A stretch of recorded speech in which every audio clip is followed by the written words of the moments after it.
I believe if government were to now say, we just made a finding that there's a new virus and everyone should do X, Y, and Z, the amount of compliance with X, Y, and Z would be much, much lower than it was at the beginning of COVID, because people do not trust the government, especially on this issue, the way they did at the beginning. And that would be a complicating factor, right? When you have people who just don't listen, because government had no capacity to enforce any of this. You must wear a mask. And people wore masks in New York. But if they said, I'm not wearing a mask, there was nothing I could do about it. You must close your private business. I won't. Well, there was nothing I could really do about it. It was really all voluntary, and it was extraordinary when you think about it, that society acted with that uniformity voluntarily, because I had no enforcement capacity. So you have a reduced trust in government. That's a factor. But put that aside for a second.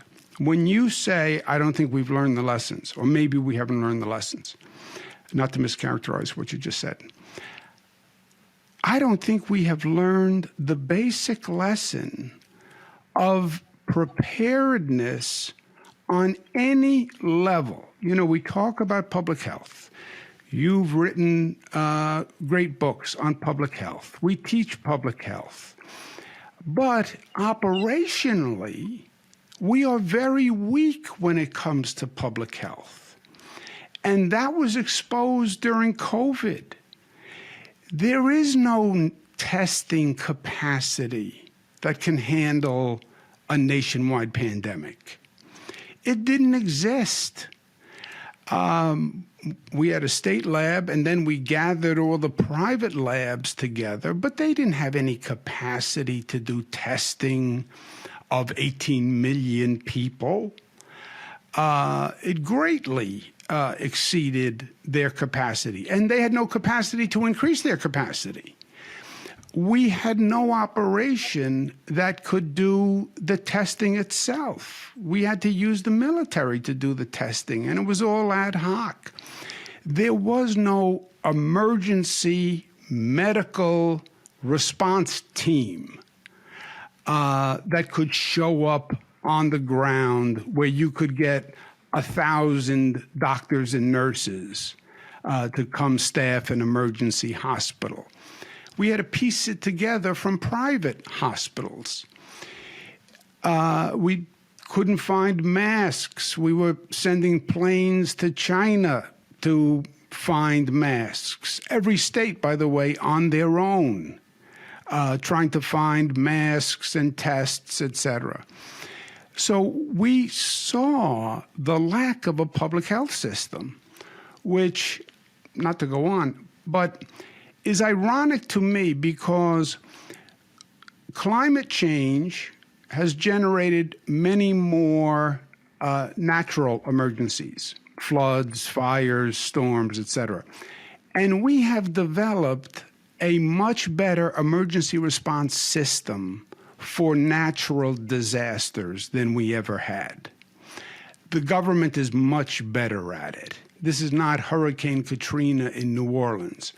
We now have sophistication on the federal government side where FEMA and response agencies, even much better. I used to be in the federal government. I was the HUD secretary, and I did emergency response under Clinton. The sophistication is much better. We have private contractors who can come in and can remediate, but that doesn't exist on the public health side.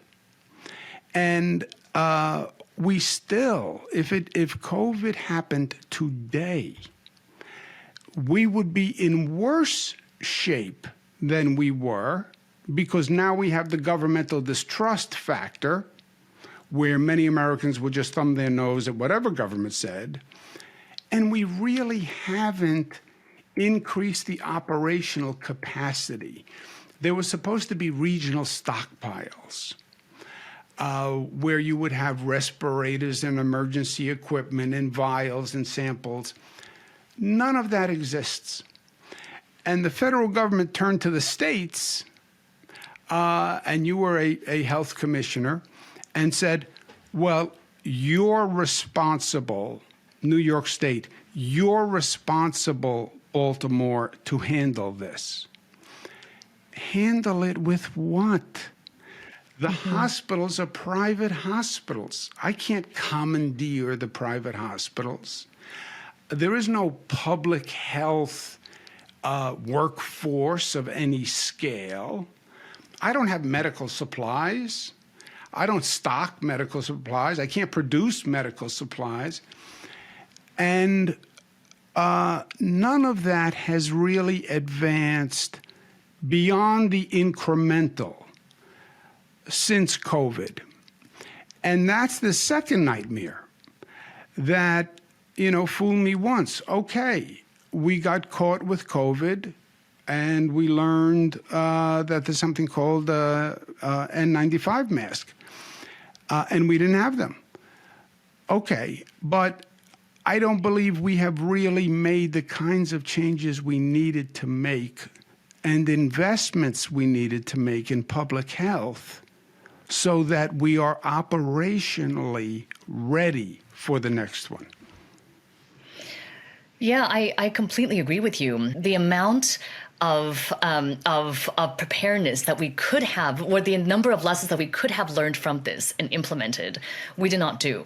I mean, I will give the Biden administration some credit. They have done some things that are in their control well. For example, they have really increased wastewater testing, which is important for early detection of and early signals of when there might be a rise in cases, when there might be new variants. They've really increased their surveillance capability. I think we are doing better with the stockpile, and the Biden administration did a very good job with the vaccine rollout, as well as with Paxlovid access and antiviral access, which is really great. But that said, you're right that we don't have a public health infrastructure in this country. We still have a big problem with workforce. So many people left, not just the health workforce, but the public health workforce that was already struggling so much. When I was the health commissioner in Baltimore, we already had the problem of always feeling like we were robbing Peter to pay Paul. The same people working on sexually transmitted diseases would be pulled to staff our shelters for homeless individuals when it was too cold, and they got pulled to work on Zika. They got to work on Ebola. They worked the opioid epidemic. I mean, these emergencies did not go away while COVID came. And if anything, those other issues are worse, and we haven't replenished those healthcare workers or provided resources for them. But I want to go back to something else that you were saying in the beginning, which is about how public trust is essential to public health. And I think that at the beginning of COVID, that trust was actually relatively high. And I really appreciated what you did and what others did in separating the facts from the analysis. Because the facts are what they are. I mean, when you began your briefings with, here are the number of cases, here's how our hospitals are doing, here's hospital capacity, here's number of deaths. I mean, those are facts. But then what you do with the facts in terms of how they translate into policy, how worried should you be? And does that mean that it's time for masking requirements or something else? That's very different from here are the facts. And I actually think this is one where the public health and scientific community has a lot to blame. Because at some point, people got the message that if you care about public health at all, or your fellow citizens, you have to be masking. You have to believe in masks and vaccines. And if you are not doing these things or are even questioning whether we should have mandates, then you are somehow anti-science or anti-public health.